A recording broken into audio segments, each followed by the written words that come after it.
Now, detonate the reality bomb! I will build a great, great wall. Some alien race to come down and threaten us. Is the singularity near? The truth is out there. The military-industrial complex. The 7 mountains of the influencers of culture. To be as gods, you know. Change has come to America. Catapult of propaganda. From a secure location on top of the ridge in the heart of the beautiful Missouri Ozarks, this is A View from the Bunker. Now, here's Derek Gilbert. It's 7 o'clock Central Time. The coyotes are howling, or at least we are reliably informed. And that means once again it's time for A View from the Bunker Live, except tonight we're coming to you from the past, broadcasting into the future as we begin our adventure on the 2019 Wars of the Gods Tour of Israel. So tonight, a pre-recorded program. The gods of the ancient world are coming back, and they've got some demands. Our guest, Carl Teichrib, tonight. Meanwhile, we'll also talk about some other new things coming up. A new program from SkyWatchTV featuring Sharon and yours truly, and some information about our 2020 tour of Israel. All that and more on this pre-recorded episode of View from the Bunker Live. Welcome, I'm Derek Gilbert. We thank you for listening, whether it's at Spreaker.com, iHeartRadio, Stitcher.com, Spotify.com, or, of course, if you listen at the website, that's probably easiest. There's a little radio player there in the right-hand column. vftb.net is the website. If you're listening in the archives, well, that's okay, too. We make it easy. Apple Podcasts, Google Podcasts, Stitcher, iHeartRadio, Spotify. You can subscribe at any of those places, and we have links to all of those places at vftb.net. Of course, the easiest way to do this, just download that free mobile app. It works for iOS devices or for Android devices. So we've got links to the iTunes App Store and the Google Play Store at the website, which is, you know it by now, vftb.net. Audio from this and from all of our programs gets uploaded to YouTube, my YouTube channel, youtube.com/Derek Gilbert. Someday we'll get back to putting video up there, but not tonight. You'll find us on social media. Facebook.com, View from the Bunker is the page there. On Twitter, at View from Bunker or at Derek Gilbert. I answer to either one. And the new social media site that we use, oneway.com, by Christians, for Christians, and without the ads or the shadow banning, which is nice. You'll find me there at Derek P. Gilbert. The old gods are coming back, and they've got some demands. Joining us today is a frequent guest on A View from the Bunker and a guest on many programs that you may have seen on or around the web. He's been on SkyWatchTV, been on Prophecy Watchers, basically anywhere where people are interested in finding out more truth, especially about the infiltration of New Age and pagan beliefs into our modern culture. In fact, his new book is really all about that. He's the author of Game of Gods, The Temple of Man, and the Age of Re-enchantment.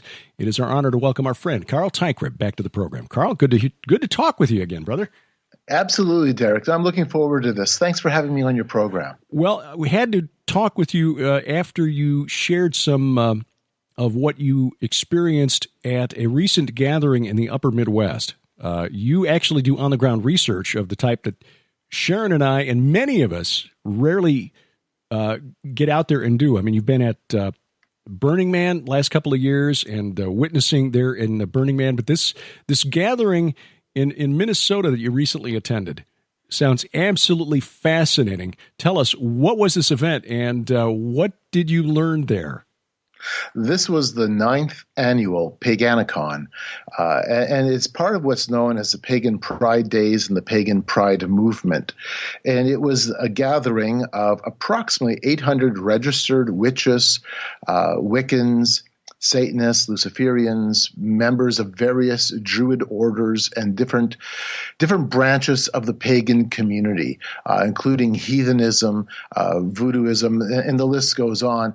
I attended, Derek, back in 2017, and I'm glad I went back this year. 2017, there was over 600. So there was definitely a rise in the amount of people who attended. And because this is an area that I do study and that I write about, I have had people ask, why do you keep going to events when you've written a book about some of these things? Well, it's like any other field of work. You are always looking to learn and to upgrade and to consider what is the latest trends and what's happening. And going to something like Paganicon definitely gives you an eye-opening view of what is happening within the pagan community itself, and also how it impacts culture around us. So what kind of people would you find at Paganicon? That's a great question. You'll find your neighbors.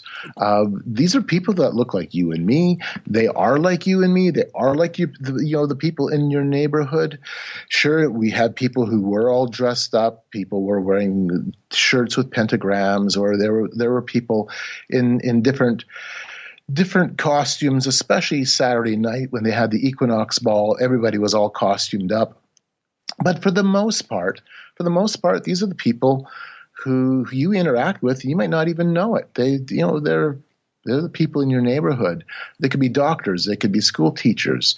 They could be working at Walmart. They could be, the student in your high school class.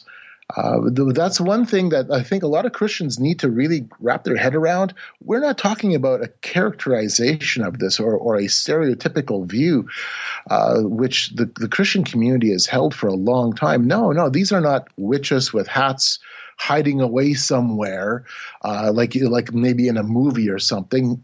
These are your neighbors. These are the people around you. So in that regard, it's not that different from what you've told us about the attendance at Burning Man. These are people that we would not expect to see at an event that features things.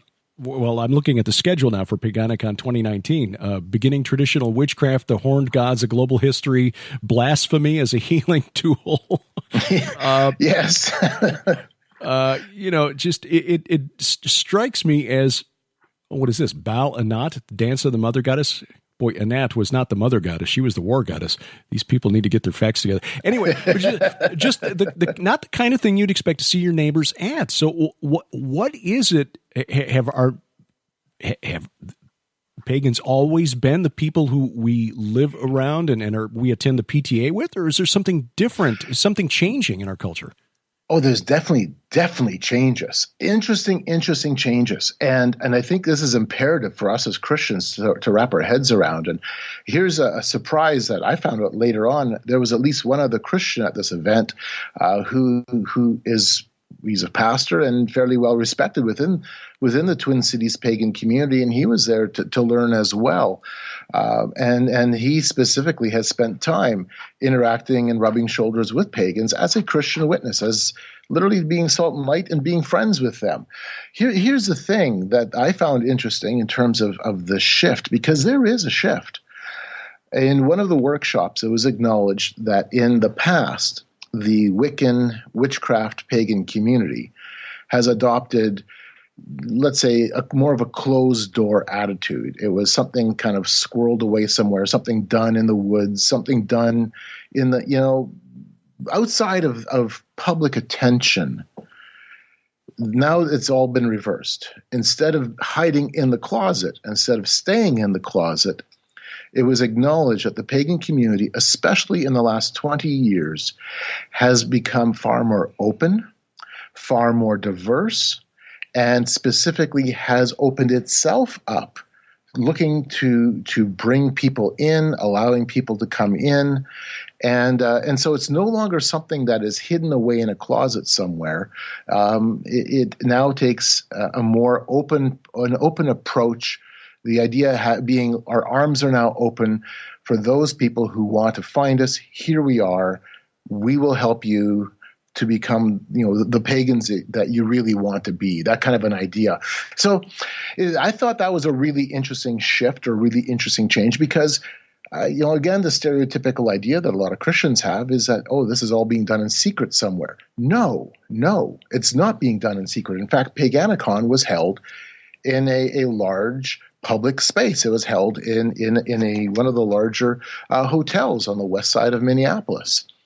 And so it's not something that's clustered away in a corner. It's now in our midst. And that's an important thing for Christians to wrap our heads around, because I think it's going to force us, Derek, to take a hard look and ask ourselves some questions regarding even our own attitudes. And I'll give you just an example of this. When I came back from Paganistan, I had a talk with a young lady. She's a friend of mine, and she was like, "Oh, these people just scare me, and I wouldn't know what to do." And I'm like, "Hold on. You're rubbing shoulders with these people already. You don't know it, but you are rubbing shoulders with them already. There is nothing to be afraid of. As a Christian, you understand that greater is he who is in us than he who is in the world. So let's put away the idea of fear. Let's put that away. Let's take it very seriously. Absolutely. Is there concern? Sure. But in terms of fear, no. We don't fear man. We fear God. That's who we fear. Mm. And so I think we have to start wrapping our heads around what this means to be Christian in literally a very pagan society, both pagan in the small p sense of the word, the general worldview of oneness, and pagan in the large p sense of the word, the religious aspect, which is Wiccan, heathenism, Judaism, and other forms of religious paganism. Mm. It's almost as though we've turned the clock back about 2,000 years where we Christians are the ones considered extreme by the culture. And we see examples of that. Recently, a speaker was disinvited from speaking at a university in Pennsylvania, I believe it was, because he had made the comment or written a book, I forget which, but the statement that he had made that was so offensive was, a man is not a woman. And so he was disinvited by the university, and the university president said that there's no place for those type of extreme views here in our university. Okay, well, so it's almost as though we're back. We are approaching a time when we'll be treated like the Christians of the first century, it seems. Well, I'm glad you brought that up, Derek, because if you would bring a Christian from the first century into our culture now, he would recognize, I'm convinced of this, he would recognize the pagan symbolism, the pagan representation going on, the pagan shift that's in motion. But he would all look at us and probably laugh and say, you guys still have it pretty easy. You guys still have it pretty good. Come back with a time machine and see what the raw paganism of Rome or Corinth or Ephesus looked like. Mm. And then be a Christian in that culture.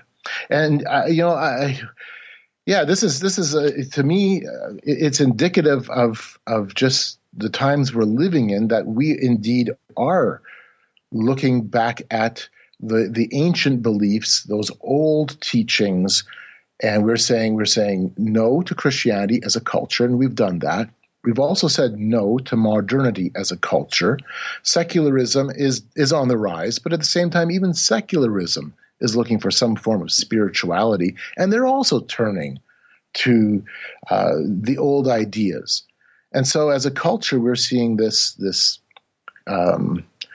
reaching back to find meaning and purpose in something ancient, something that was discarded by the West a long time ago as we embrace Christianity. And so it's coming full circle. I mean, it's Romans 1. That's what we're living in. We are living in a Romans 1 culture. That certainly seems to be what is percolating to the surface. So the change is obvious by the growth in the attendance at events like Paganicon, Burning Man, and the other transformational festivals that you've been documenting with your work. Why? Why is this happening? Well, and there's a couple of reasons why it's happening. One of the reasons why it's happening is people are looking for meaning. They are looking for purpose. They are looking for some type of direction.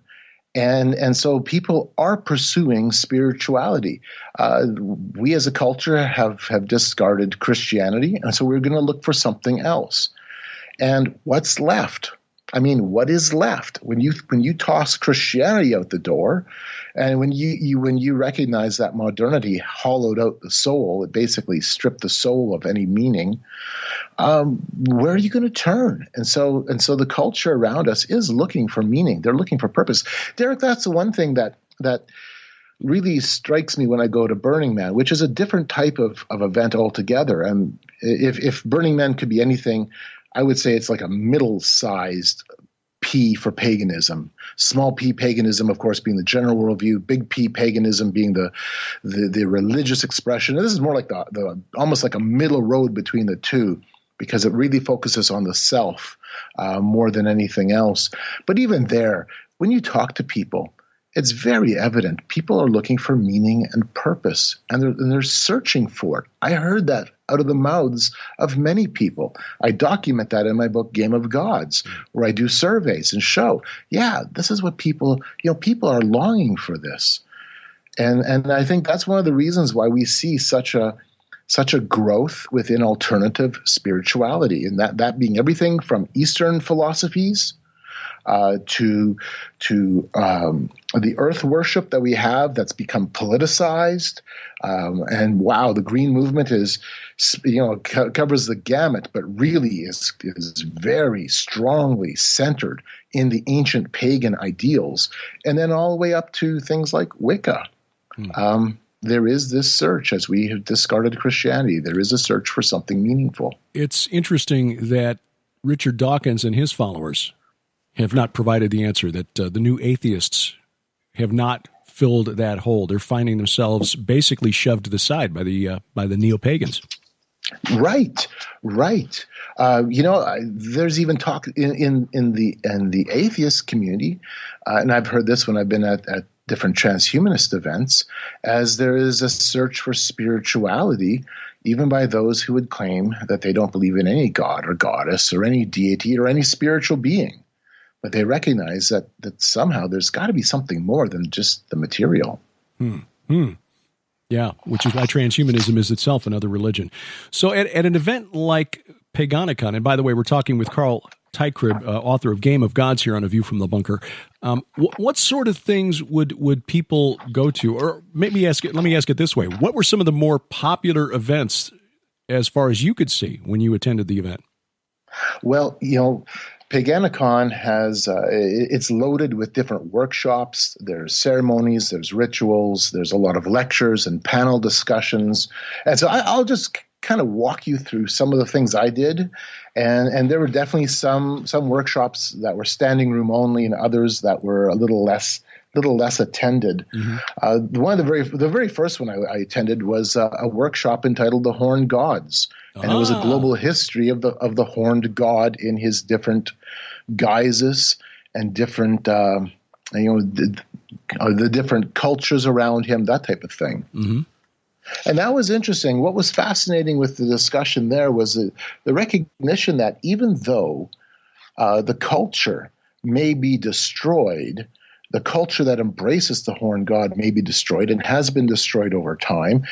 The horned god tends to reemerge over and over again, going back all the way through to Hindu lore, going back to Mesopotamian religions, moving forward all the way up to Pan, to Baphomet, so on. And the person that brought this up was himself a satanic Luciferian. And one of the questions that popped up, and I thought this is really interesting. One of the questions that popped up was the question of, okay, now that we're wrestling with the horned god and its global lineage through the ages, the question popped up of morality. Where do we get our morality from as pagans? And I'm listening to all of this, and the person giving the lecture basically said, look, even as pagans, we still find ourselves working through a Judeo-Christian moral framework. What I know, what we call right or wrong didn't come through our study of other gods or goddesses. It didn't come through our study of the horned god. It came from the fact that we still live and still interact within a Judeo-Christian framework of morality and ethics. And that came up, Derek, a couple of different times, recognizing that, even the pagan conception of what is right or what is wrong, for the most part, is still flavored by the Christian, Judeo-Christian ethic. So that was interesting. I want to come back to the horned gods in a minute, but let's drill down into this just a little bit more, because I find this fascinating. And it's something I've noticed a lot in conversations, or at least in stories about and complaints about Christianity by pagans and atheists. We don't need your God or the God of the Bible to be moral or ethical or a good person. But when how do other pagans deal with this problem when they realize this? Yeah, okay, that may be true, but we're still basing our decisions of right and wrong, our judgment of right and wrong, on this God that we say we don't believe in. Right. That's one of the leftovers of our Christian past and our Christian present, absolutely. But it's still something that has completely soaked itself into our culture, into our society. The idea of justice, law, order, even things like human rights, all that go into that. It has for the last, especially in the West, the last 500 years, been soaking in the Judeo-Christian mindset. And so that's not something that you can just erase easily. You can't erase that, not easily at all. And it is a bit of a conundrum. And I did hear this as an issue that the pagan community itself is wrestling with. Mm-hmm. Where do we get our sense of morality from? Where do we get our sense of ethics from? Because they do realize, at least some of them realize, that they themselves operate, basically through the framework of a biblical framework of what is right and what is wrong. Mm. We can't divorce ourselves from that too easily. No. And that's a conundrum for them. It really is. Do they want to? I mean, are there alternate proposals like, hey, we should base our sense of justice and morality on what we hear from the horned god or from the goddess or something? No, and this is important, an important distinction between modern paganism and, let's say, paganism of truly the ancient world. The paganism today really centers around what appears, at least from my perspective, to be kind of around politically correct ideas. And so there was a lot of talk of ensuring open tolerance, making sure that our arms are open for everybody, there's inclusivity, and there's, it had more of a sense of politically correct social justice styled paganism. But even that, I mean, okay, that's wrestling with an internal ethic of sorts for them, and they are. I mean, right now I'm holding in my hand a little brochure. It was already published. I believe it was published a number of years ago. If I'm not mistaken, probably even back in the 1980s, 1996. It's called The Challenge to Grow. And it was basically a look back then of what the future of paganism was in the United States. And the questions even in the pamphlet was okay, what do laws look like? What do ethics look like? How does law and order operate within how we guide our own communities? And so I see our time right now, literally this era that we are sitting in, is that it kind of almost in that transition period. We are looking for a new way forward. And that's part of the reason why you have events like Paganicon. My goodness, even Burning Man. When I was at Burning Man in 2018, I went to a workshop where the burn was being described as literally a sandbox for us to restructure and play with new ways of doing society. So we're in a point in time where there's great flux as society is going, okay, we want to discard Christianity and specifically discard the judgments and the responsibilities and all those things because we don't like it very much. We don't like the idea of sin. We don't like that. We don't want to go down that road. So now what do we do? Where do we turn? How do we make a new global ethic and do it in our image? And so we're in that transition period right now, and it's been ongoing for about the last 20 years or so, but we probably even longer than that, Derek. But right now, this is really a big question, really for the age that we're living in. Where do we find our way forward? Mm. Well, we in the Christian church are also wrestling with that as we try to figure out how we do church and how we reach younger generations that don't seem inclined to just accept what mom and dad told them to listen to or believe in just because. Oh yeah, absolutely. No, this is endemic right through our society. I want to come back just because I find this particular topic really interesting, the horned god, because it's my belief, based on the research I've done, that there's something more to this horned god and the longevity, the long career that this entity has had under various names throughout history. You mentioned that this went all the way back to ancient Mesopotamia, that there are representations of the horned god in the Vedic religion of ancient India. It's still in Hindu religion today. I was startled as I was looking this up while we're talking that there's an image of this horned god in Hinduism, Pashupati, which looks very, very much like representations of the Celtic horned god Cernunnos. Master of animals. Yes, and an antlered entity sitting cross-legged in almost the same pose, but yes, a sort of master of animals pose in both of those.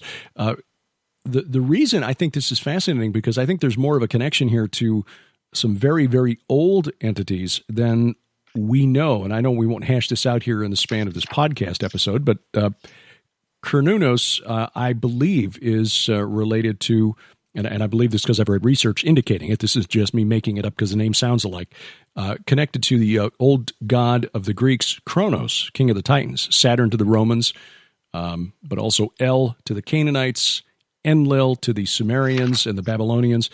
And interestingly, a scholar of ancient Ugaritic by the name of Nicholas Wyatt, University of Edinburgh, now retired, made the comment in one of his papers that the name Kronos comes from a Semitic word karen, which basically means horns or horned one. So Kronos, Cernunnos, the horned god, very similar iconography in Indian culture, but then equated through other cultures, through to the Romans, the Greeks, the Phoenicians with Baal Haman, same deity as Kronos.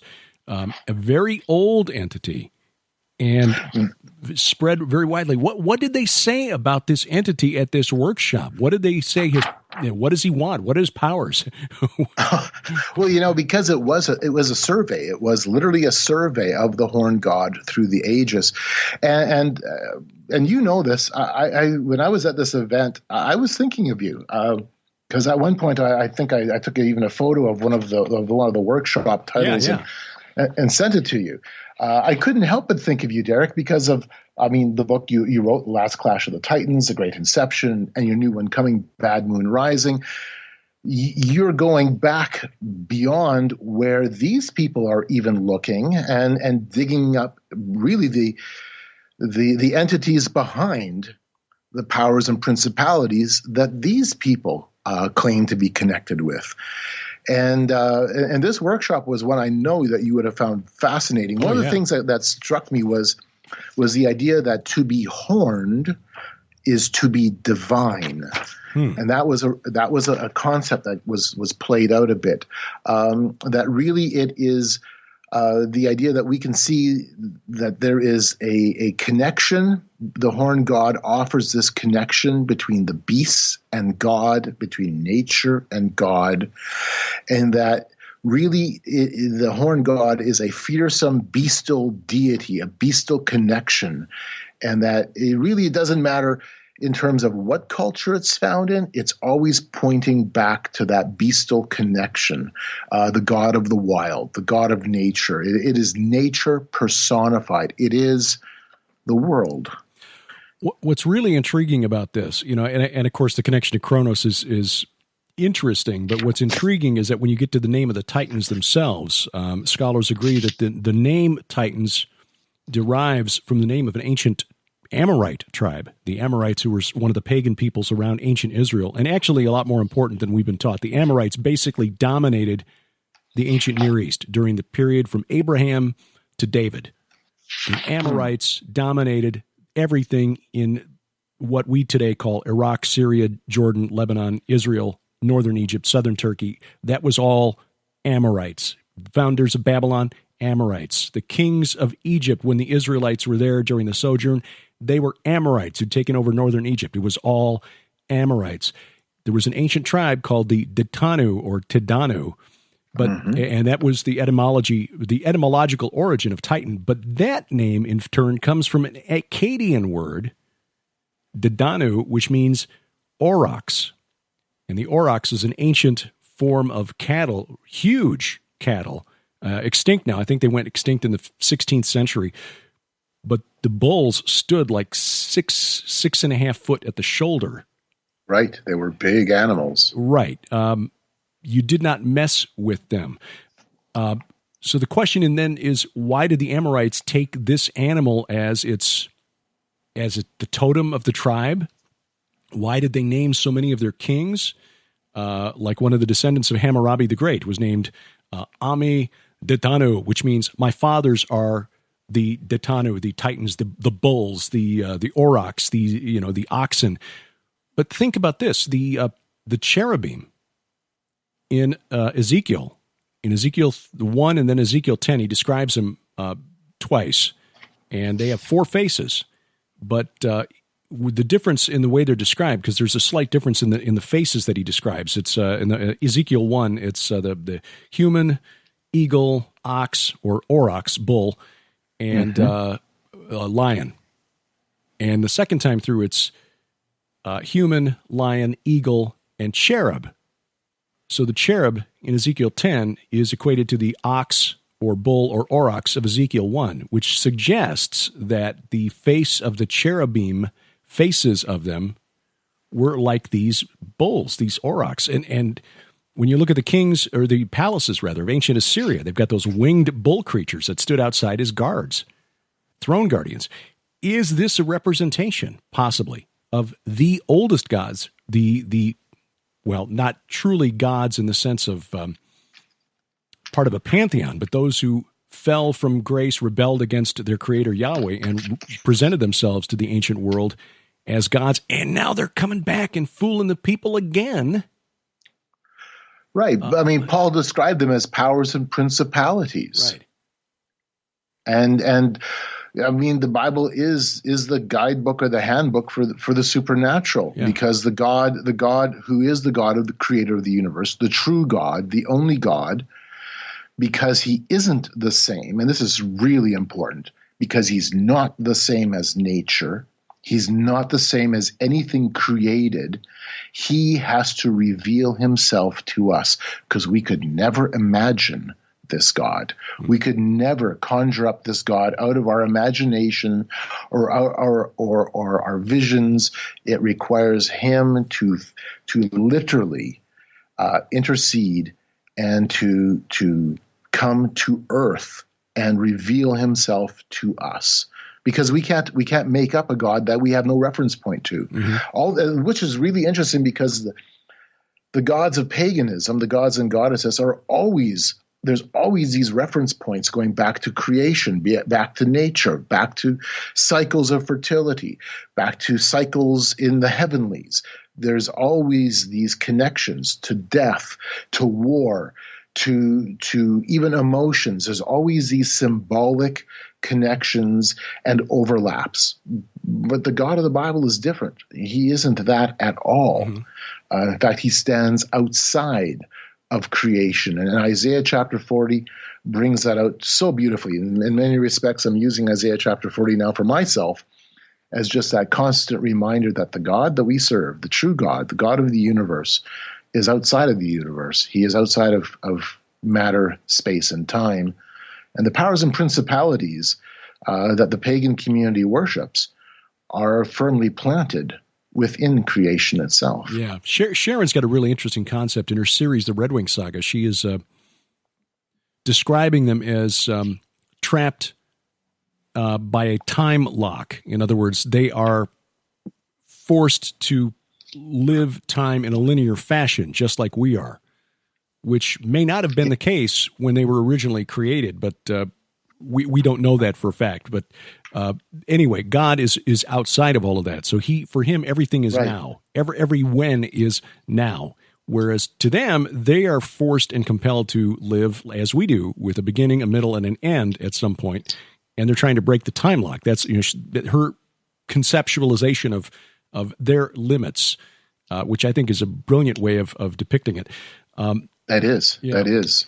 But I can hear some listeners now saying, Derek, shut up and give Carl a chance to talk. No. This is good. I enjoy I enjoy the conversation, but it's my program, and I take time at the beginning and the end to yak so that I can devote the middle to what the guest has to say. It always bothers me when I listen to a show and it just turns out to be an excuse for the host to show off how smart he is, or how smart he thinks he is, rather, which I fear is the case here today. So, what are some of the other things that you saw at Paganicon that you thought were especially significant? Well, one of the things that I heard, and I heard this on a couple of different occasions, was the question when it was asked in some of the panels, what religions did you come out of when you entered the world of paganism? And we already know where this is going. Mm-hmm. Baptist, Methodist, Lutheran, Catholic, Presbyterian. The list went on. Derek, I heard that from so many different people saying, hey, yeah, I was Christian at one time. Now I am firmly in the pagan camp. And I found that very disheartening, but at the same time telling. And it kind of goes back to what you and I were just talking about, a few minutes ago, how even the Christian world, we're wondering, where does our meaning and purpose come from? I mean, we're seeing so much turmoil within the Christian camp itself. And I think we're seeing a lot of times where there isn't love and there isn't truth within the Christian community. And we do tend at times to push people away. And where do people go? Well, there are people who are going out from our midst, so to speak, and then going into the pagan community. To me, that was very telling. That actually begs the question of, for us as Christians, what's happening? What's happening? And I think we're at a point in time where we need to rediscover our first love, and then rediscover our love for one another and for those around us. And that's really important. And that brings me right into a very important thing that I heard while I was at a workshop called Blasphemy as a Healing Tool, which was led by a Satanist. And she was there. She said she was there to help us work through what blasphemy looked like, especially for those who have been leaving a church. And she talks about how she helps people write letters of apostasy, and then sends those letters to their congregation to say, I'm no longer a Christian. But one of the things I was hearing from her, and also from others in the room, just as people were mingling around afterwards, was just the reaction that they were getting from Christians, from people who claim to be Christians. How Christians, when they find out they're Satanists, will literally swear at them, call them down, act very, very rudely. The Satanist leading this discussion was telling our little group that at one point, she says, there was a Christian man who walked over, got a bag of trash out of the garbage can, walked over back to her, and threw the trash all over her. And I'm just, Derek, my heart just sank. Yeah. I just, I'm like, what? We have a lot to learn as Christians, how to respond, not react, but how to respond in a biblical way to the pagan community around us, and then to the community around us in general. I mean, when I hear stuff like this, it just gets my blood boiling. Yeah. It goes back to what you said earlier. I think that's a reaction based on fear. Yes. Greater is he that's in us than he that is in the world. And boy, if we can't approach them in love, I can say I learned one thing for sure, at least in 20 years of a sales career. I can say with some authority that people don't respond well to that type of approach. No, not at all. You're stupid and everything you know is wrong. That's not a good opening. No, it's not, and it does us no good. Yeah. It just reinforces the negative stereotypes that they already have. And yes, there are things that they do, and this lady specifically was telling us some of the things she does as a form of blasphemy that should make us go, ooh, I don't like this. One of the things she says is that usually she brings Bibles to her workshop on blasphemy, and then she tears up the Bible and stands on it in the middle of her lectures. Mm-hmm. And she said she didn't get her box of Bibles in time for this event, and And so she wasn't able to do that there. But and we listen to that and go, oh boy, I don't like where that's going. But at the same time, our response should not be to act in a similar fashion, no. Where we treat them with disrespect like that. So there's something there, I think, that we need to start to wrestle with as Christians too. How do we respond? The question, not react. How do we respond? Yeah, the question that comes to my mind is, what did she experience that has led her to this worldview? Because it sounds to me like she had a real bad experience at a church somewhere. I've got friends like that who are intelligent men who have convinced themselves that the Bible is a collection of myths and fairy tales because of something that happened to them years ago at the hands of somebody who professed to be a Christian. Right. And this doesn't excuse the fact that we will still follow our own sinful natures when we have those opportunities, right. and that there is still this push and pull, and people will choose to do things that are blasphemous because our sinful nature is there. But at the same time, it should cause us as Christians to ask, okay, how do we act in a way that is honorable? And that's really, really important. It begs the question, how do we be real ambassadors for Christ in a pagan culture? And I don't see any examples in the New Testament where we act in a way that is absolutely disrespectful. And not at all. I do see times and places in Scripture where we definitely call things out, where Jesus himself drives out the money changers, and Jesus himself gets right in the face of the religious leaders. But when it comes to people who are around us, we see great compassion being given in Scripture. We see love, we see truth being given. And I mean, the first and second greatest commandments are about that, loving God first and then loving your neighbors as well. So I know I've said this a few times, but it really bears some thought by us within the Christian community. How are we going to respond in a pagan culture? Yeah, it seems that the anger that was expressed by Jesus and by the apostles towards others was toward those who had heard the truth, seen the miracles, and yet drifted away from the faith. People who should have known better, in other words. Right. Yeah. One of the things I did go to that I thought was it was definitely disturbing, and it was disturbing to a point that even one of the participants said it was disturbing. I went to a ritual. The ritual is entitled "Marriage of Heaven and Hell." Now, you need to understand, and your listeners need to understand. Because I do talk about Paganicon in Game of Gods, and I talk about what happened in 2017. And there's a part in my book where I say, hey, I didn't go into the rituals because that wasn't my place. In 2017, the rituals that were taking place at the event, especially some of the ones I was looking at, there was requirements to go into it.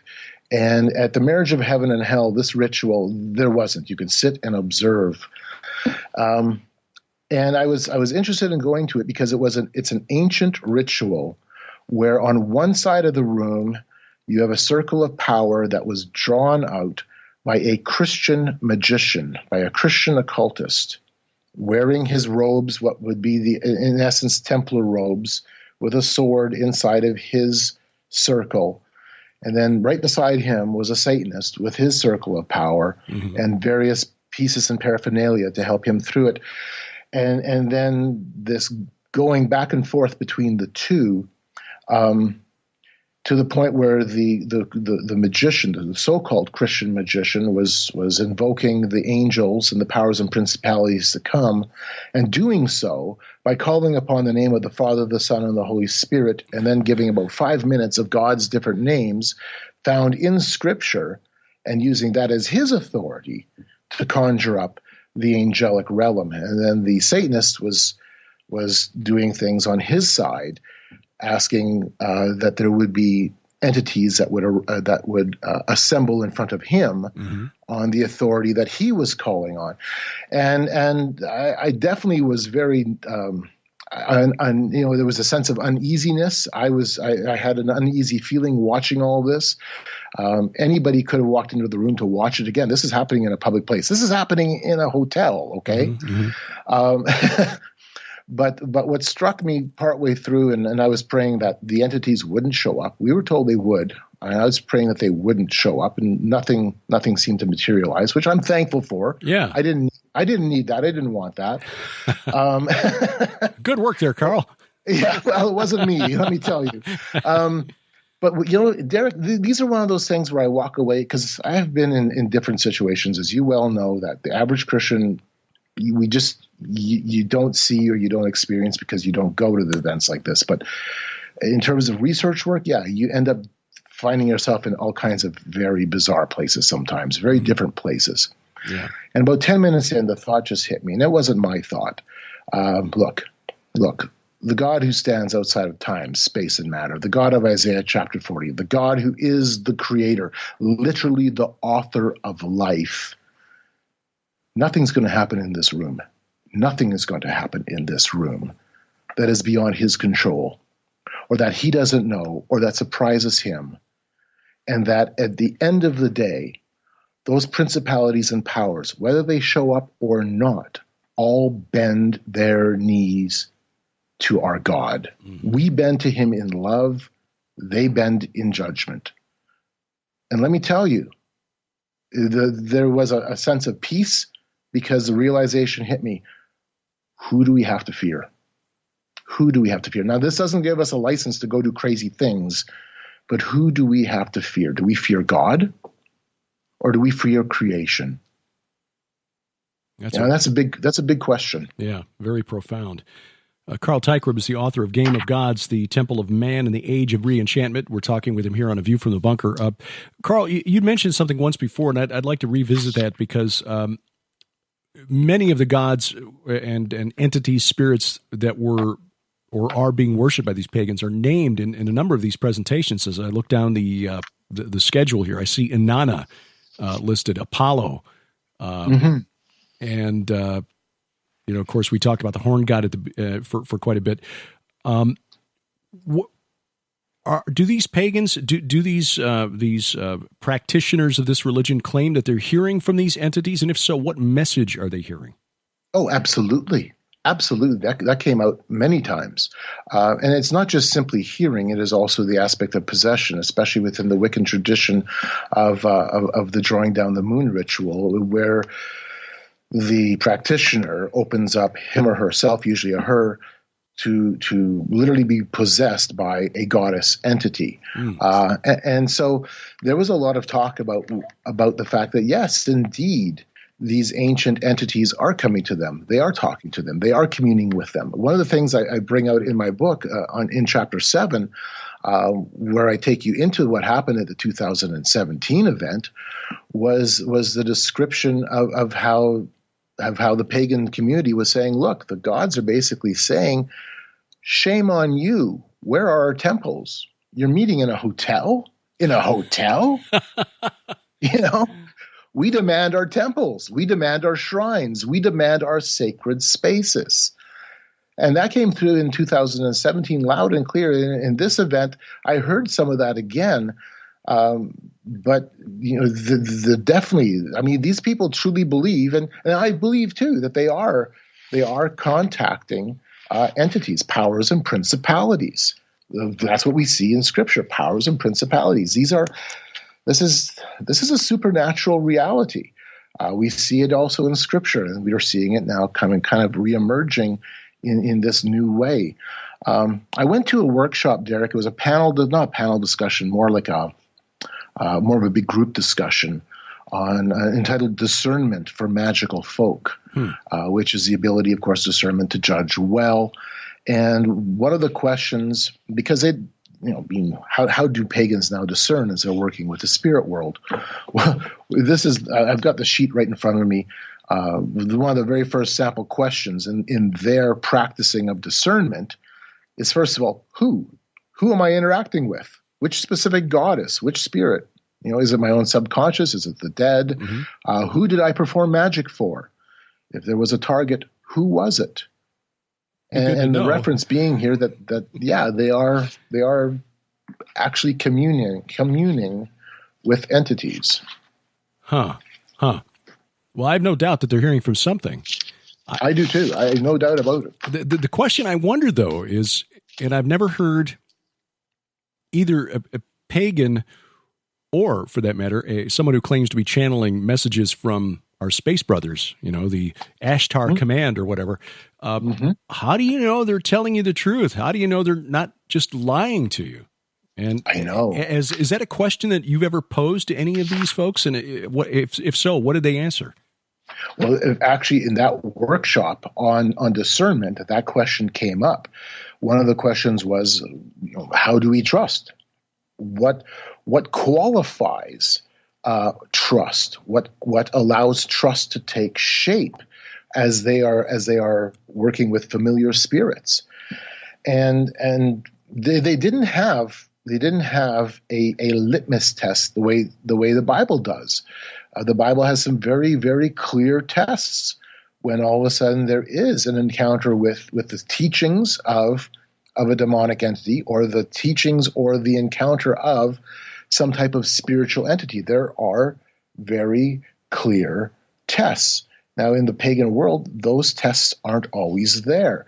So then they were talking about, well, is our experience consistent with this entity?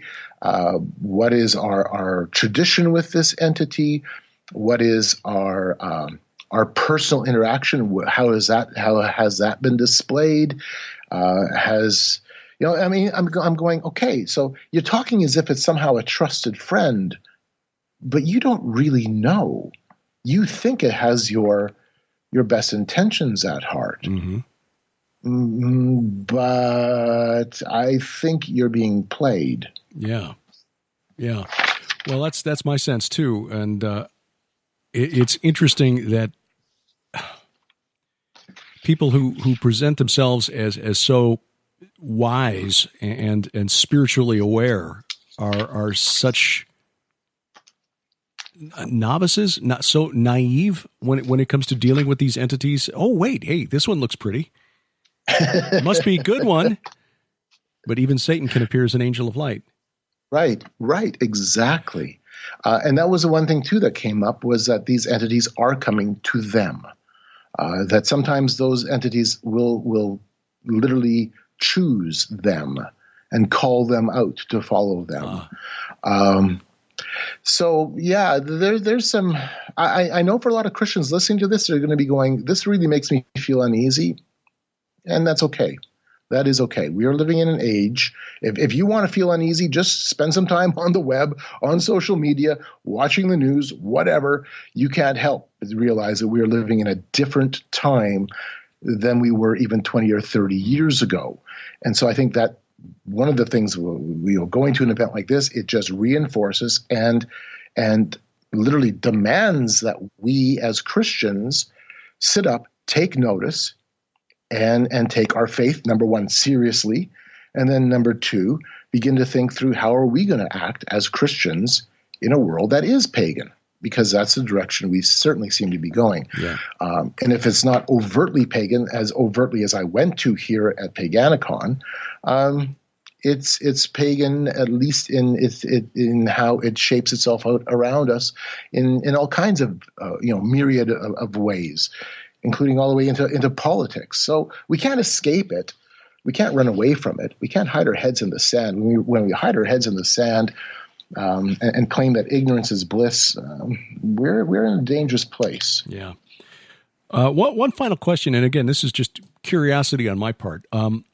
We Christians seem to be pretty tolerant of this type of belief because we're kind of just ignoring it. It seems to be most Christians look at stuff like this as like, well, this is harmless. They're playing make-believe, and this doesn't really exist, which I guess is not surprising when you consider the research, the survey research that shows that 60% of American Christians don't believe Satan or the Holy Spirit are real either.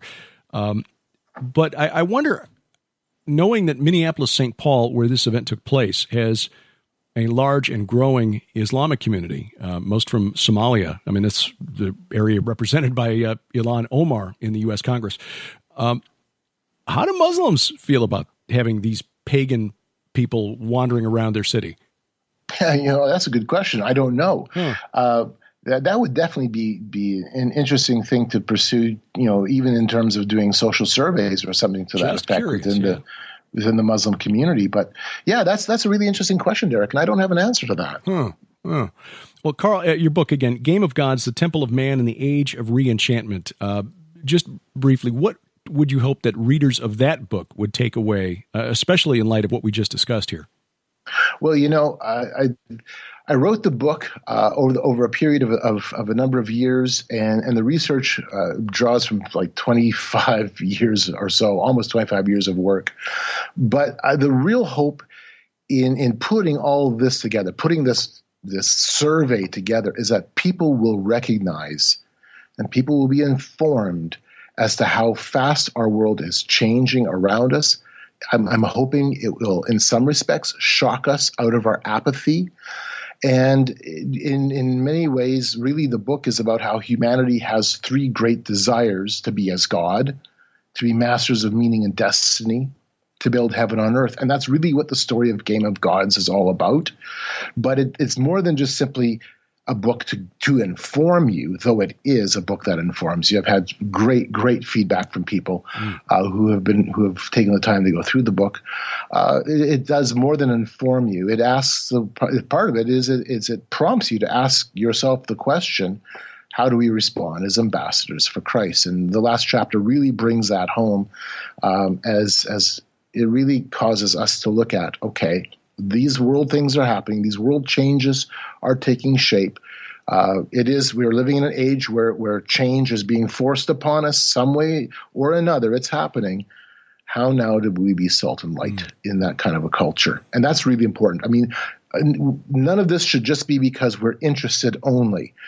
We are interested. Absolutely. We should be, because this is how our world is going. But we also should be interested so that we can work towards better communicating the gospel message of Jesus Christ, and so that we also can be informed so that we don't succumb to this too, so our churches don't succumb to this, so that we can actually be ambassadors to the culture around us. And that's really important. Yeah, well, that's our prime directive. Jesus said, you've got one job, and that's making disciples of all nations. And it's hard to do if we're just stuck inside our own little Christian enclaves and ignoring what's going on in the world around us, which is why we do what we do and why Carl Teichrib does what he does. Again, the book, Game of Gods, The Temple of Man in the Age of Re-enchantment. I'll put a link in the notes to where you can find that at Amazon.com. Highly recommended, and soon to be available in Kindle format after Carl painstakingly manually transferred 1,200 footnotes in the typeset version for the electronic version. No process there to just do it as a batch job, sadly. I thought it was just a matter of finding the right command in Microsoft Word to transform the footnotes to endnotes, but it was a little more complicated. Yeah, it's been a task. Yeah, 1,800 footnotes being manually transferred over took, well, I don't even want to say how long it took. It took too long, way too long, Derek. Carl Teichrib, thanks for joining us again today, and we look forward to talking with you again soon, brother. Okay, take care. It's fascinating to see the world returning to a pagan culture instead of the neo-atheism of Richard Dawkins. Of all people, he and Sam Harris and the others like him have to be the most frustrated of all at the way things are turning out. But it's because we have a spirit nature. We understand that there's a connection to the spirit realm. It's just, how do we fill it in a post-Christian era? And the atheist worldview doesn't. Coming up, we've got some final thoughts and information about the SkyWatchTV 2020 tour of Israel. As you're hearing this, we are preparing to depart and getting on a plane here very, very soon, in fact. But we'll tell you about next year's tour and where you can get more information about that straight ahead as A View from the Bunker continues. I'm Derek Gilbert.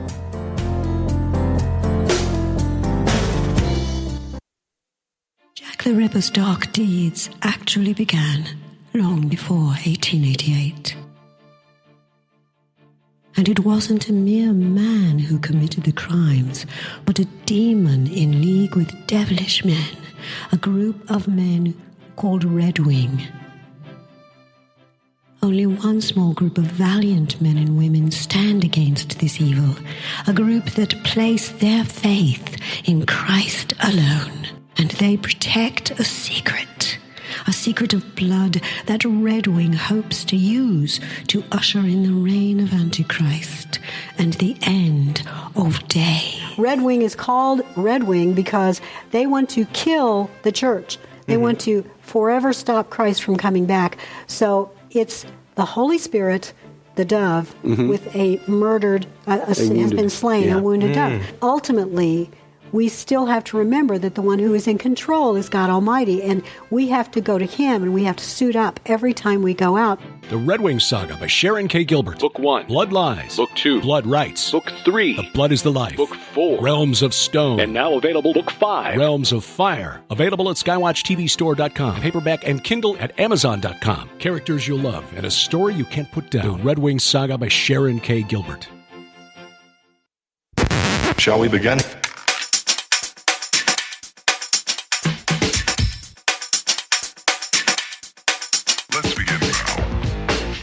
Talking the Walk every Sunday night. This is A View from the Bunker. I'm Derek Gilbert. Next week, Solomon. King Solomon, the wisest man ever, right? No. He was a type of the Antichrist. Mark Biltz joins us in another pre-recorded program as we discuss his book, Decoding the Antichrist and the End Times. That's next Sunday night, May 19th. 2019, here on vftb.net, A View from the Bunker. A couple of final thoughts from the conversation with Carl. It would be easy to get upset about the way Christians are leaving the faith, or at least professing Christians. I guess these would be the seeds planted on the shallow soil. The rocky soil never really took root. Being drawn into pagan idolatry is really the only way to describe it, because really that's what it is. Worshipping the old gods. One of the workshops at this event that Carl attended was hosted by a fellow from back in Illinois, not far from where we used to live, and who apparently is a part of something called a Mesopotamian revival. I didn't even know that was a thing, and I've been reading everything I can get my hands on about Mesopotamian religion for the last 3 years practically. So what is driving it? What is drawing people into this? Again, it's the failure of the modern church to really supply the needs that people have, the spiritual needs that people have. But we had a conversation about that over lunch today with some of our colleagues at SkyWatchTV, and how there's a lack of real hands-on practical advice and solutions for problems that many of us face. I mean, the Bible contains the spiritual principles on which the advice, the nuts and bolts, is to be based. But oftentimes we reduce that down to just clever-sounding platitudes. Let go and let God. Okay, what does that mean when, say, your marriage is falling apart? Or when you've got a child who is addicted to hard drugs? Okay, let go and let God. What does that mean in that situation? You know, what are some practical steps, concrete steps that we can take today? And I think maybe even on a deeper level, that those kind of platitudes suggest that the speaker, the person who says something along the lines of let go and let God, which is true, okay, it's true, but it also suggests that the person saying it doesn't really want to listen in depth,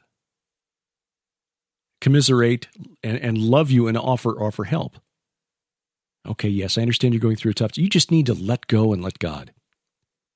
And again, that's not to mock anybody who says that, because again, it is true insofar as it goes, but there are issues that can make advice like that sound less than helpful. And maybe that's part of the problem. And of course, with some of the so-called fringe topics we address, Sharon and me and our colleagues at SkyWatchTV and others in this, I don't even want to call it alternative Christian milieu. It's really more of it should be mainstream Christian milieu. How do you deal with demons? How do we address the situation of night terrors? Okay, sleep paralysis, alien abductions, because these are real things, but the church really doesn't have much of an answer for them. And people who are affected by those things, if they don't get answers in the church, will go elsewhere. So, but to respond then to the people who have left the church for whatever reason and turned to pagan religion, the old Mesopotamian gods or the Celtic gods or the Indian gods, Hindu or Buddhist, meditation. It may be that they're just a rebellious spirit, but it may be because they didn't get what they needed in the church, and we won't win them back by approaching them with anger, even if they are angry with us. We really need to respond in love, and that's easier said than done. I know. Preaching to myself here. I trying to imagine myself in a situation with protesters of one sort or another, angry at anyone who professes to be a Christian, and how difficult it would be to respond with gentleness and respect, which is our biblical command in a situation like that. I don't know that I would be ideally suited for that kind of a situation, but that's our mission, according to our commanding officer, Captain of the Lord's host, Jesus Christ. But it shouldn't be easy because we're playing for eternal stakes here. This is what the conflict is about. So when we hear about stuff like this, just remember, it's happening because, as Paul warned us 2,000 years ago, we're not wrestling against human opponents, but against principalities and powers and the cosmic rulers of this present darkness. And they hate us with an intensity that we can't even begin to grasp. That's why this game is so nasty and so ugly. But remember, they're the ones responsible for it, not the human faces that they hide behind. Again, easier for me to say, I know. But this is how I process information. I talk it out, which is why sometimes during the interviews you might hear me talk a little bit more than a good talk show host would do. Anyway, what have we got coming up on our calendar? Well, obviously, we're on our way to Israel as you're hearing this, not to, drive that point home or anything, but we'll do our best to report back because this is really an information gathering thing for us as much as it is anything else. And we hope that we can make it worth the while. Our prayer is that we make this not just a sightseeing tour, but really a learning tour for everybody who goes, because we know it's not a cheap thing. It costs. But when you go to Israel and you see the land, and then you hear why specific locations are so important spiritually as part of this long-running spiritual war, our prayer is that you'll come home thinking it was more than worth it.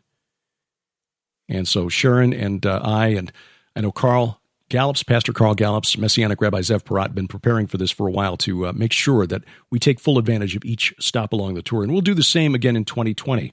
Lipkin Tours, again, already working on the 2020 tour. The dates May 11th through May 22nd of 2020.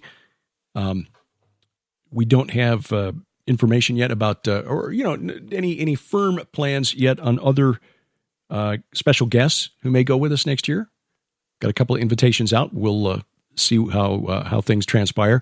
But based on our tour this year, we're very, very excited about being able to go back. This year, 2019, we will be at Gilgal Rephaim, which is one of the megalithic sites in Israel and Jordan that I don't think get enough attention. Jerusalem, of course, we will see that. We'll see the Temple Mount, the Mount of Olives, Garden of Gethsemane, the Garden Tomb. We will see other archaeologically important sites, but Shiloh and Bethel, spiritually significant sites as well. sites in Judea and Samaria, what the rest of the world calls the West Bank. One of the great things about Lipkin Tours, Aaron Lipkin and his team, is that they take tours into those areas because Judea and Samaria, that's where 80% of the action in the Bible took place. And so you can't really get the best places unless you're willing to go there. So again, May 11th through May 22nd of 2020. Check the show notes at vftb.net or Spreaker.com, wherever else you're listening, because there will be a link to the information page, and we've already got some people who have signed up for 2020. And God willing, we will be back there and looking forward to that tour already. Conferences in 2019. This is turning out to be a regular thing. Sharon and I really enjoy going out and meeting people and speaking, which is funny because I thought all my speaking as an adult would be behind a microphone. It's one thing to speak into a microphone because nobody's looking at you. And I've been doing this now. It dawned on me the other day because I started it as a freshman in college. I've been doing this for 39 years. I remember when I thought that 39 years was a long time to be alive, but that's how long I've been speaking into microphones for various reasons. Anyway, finding that now as I move into the final stage of my life, moving into my senior years, which again makes me laugh, I'm finding that I really enjoy getting up in front of a group and preaching and speaking and teaching. So we're very blessed that we've had many opportunities pop up this year. Of course, we'll be at the Defender Conference. That's SkyWatchTV's very first conference, August 2nd through 4th at the Radisson Hotel in Branson. That is sold out, but there will be streaming videos. In fact, streaming video opened up earlier this week. As you're hearing this on May the 12th, streaming video opened on May the 6th. So you'll find a link to that at defenderconference.com. Defenderconference.com. $79 for the streaming video. And it's good for 90 days after the conference. Just a couple of weeks after the conference in Branson, we'll be once again in Lubbock, Texas for the Sons of God Giants of Old conference. Dr. Judd Burton was gracious enough to invite Sharon and me to speak, and Sharon will have an opportunity to speak this year as well. She's been invited to give a presentation. This is August 16th through 18th at The Fellowship, which is the church pastored by Dan Crestman in Lubbock, Texas. For more information, just keep an eye on the website. We'll have a link to where you can get more information on that conference soon. That'll be fun. It's Biblical Giantology. The True Legends Conference coming back to Branson, the Mansion Theater, September 13th through the 15th. Yours truly, honored to be the master of ceremonies for this. The topic this year, answering the alien question. L.A. Marzulli, Steve Quayle, Timothy Alberino, Richard Dolan, Dr. Hugo DeGaris, Chase Kletsky, George Knapp, and other renowned investigators into the field of unidentified flying objects and our E.T. brothers. Those words in air quotes, of course. For more information on the True Legends Conference, whether you plan to come in person and do it quickly because it will sell out, or streaming video, log on to gen6.com. That's GENSIX.com. The Unsealed Scroll Prophecy Conference, San Antonio, October 4th through 6th. Sharon and I will be there with Jonathan Kahn, L.A. Marzulli, Bill Salas, Pastor Carl Gallups, Ryan Pitterson, Jim Barfield of the Copper Scroll Project, Paul McGuire, Pastor Billy Crone, music by John Schlitt. This will be at the Grand Hyatt San Antonio, October 4th through 6th. For information, unsealedscroll.org, unsealedscroll.org, and use the promo code Gilbert20 for 20% off. And we're coming to California, the Hear the Watchman Conference at the Hilton Irvine Orange County Airport, October 11th through 13th. More details on that coming soon. We pray you leave us a review. If you like what you hear, Spreaker, Stitcher, iTunes, iHeartRadio, Spotify, or wherever else fine podcasts are sold. A View from the Bunker is a production of Gilbert House, released under Creative Commons Attribution, Non-Commercial, No Derivatives 4.0 International License. We wrestle not against flesh and blood. I'm Derek Gilbert, and this is A View from the Bunker.